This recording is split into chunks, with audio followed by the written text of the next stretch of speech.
Hello বন্ধুরা, আবার আমি হাজির হয়েছি নতুন একটা রেসিপি নিয়ে।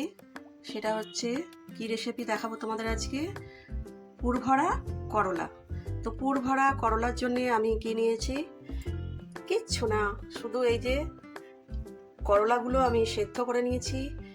সেদ্ধ করার পরে একদম ভেতর থেকে দানাগুলো সব পরিষ্কার করে নিয়েছি, একটাও দানা থাকবে না। এইভাবে প্রত্যেকটা করলার দানা আমি পরিষ্কার করে নিয়েছি।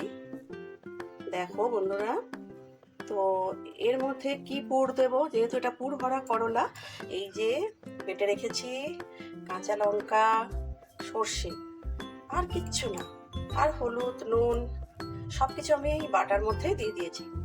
তো এবার আমি কি করব, পুর ভরে আমি তোমাদের কাছে আবার ফিরে আসছি। বন্ধুরা, আমি ফিরে এলাম। কিভাবে এই করলার ভিতরে পুরটা দিচ্ছি দেখো।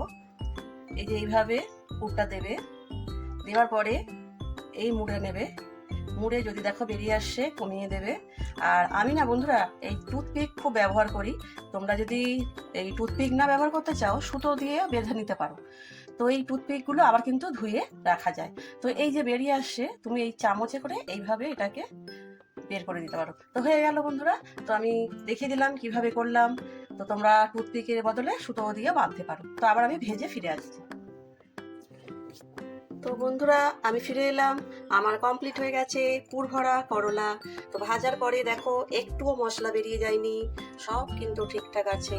আর আরেকটা কথা আবার বললাম বন্ধুরা, এই যে টুথপিকগুলো কেন দিই জানো, এটা দিতে খুব সুবিধা।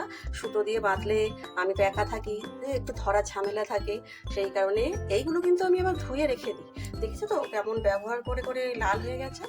আর এইগুলো যদি তোমরা ব্যবহার করো, এগুলো কিন্তু ধুয়ে আবার ব্যবহার করতে পারবে। তো কিছুই ফেলে দেবার না বন্ধুরা।